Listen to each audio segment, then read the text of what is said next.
৭৮তম স্বাধীনতা দিবস আমরা পেরিয়ে এসেছি, তাও কি আমরা মেয়েরা স্বাধীন? এবারে কি কোনো মেয়ে বলতে পেরেছে নিজের থেকে যে হ্যাপি ইন্ডিপেন্ডেন্স ডে? মনে হয় পারেনি। আজকে এমন একটা আরজি করে ঘটনা ঘটে গিয়েছে যে সবাই পথে নেমে এসেছে, সাধারণ মানুষ থেকে যারা অভিনয় করে, যারা সঙ্গীত জগতে আছে, সবাই।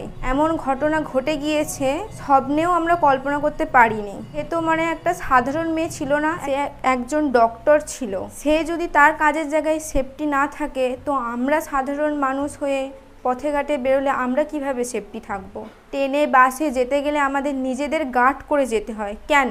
এটা আমাদের স্বাধীনতা, আমাদের অধিকার, সেটা আমরা কারো কাছে দয়া ভিক্ষা চাইবো কেন? একটা ছেলে স্বাধীনভাবে রাতের পর রাত বাড়ি ফিরে আসতে পারে, তো একটা মেয়ে বাড়ি ফিরে আসতে পারবে না?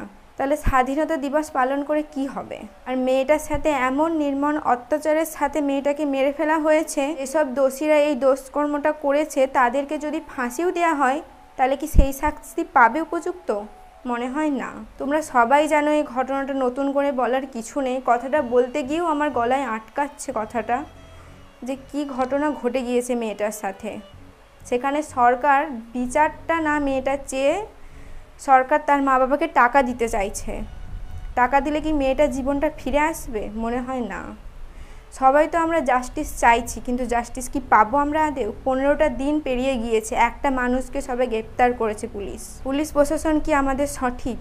তো মেয়েটার জীবনে যে জিনিস ঘটে গিয়েছে, হয়তো তার আমরা কিছুই করতে পারবো না। সবাই আমরা মিলে তার বিচার চাইবো। বিচার চাই, বিচার আমাদের পেতেই হবে। যে কোনো উপায়ে দোষীদের ধরতেই হবে।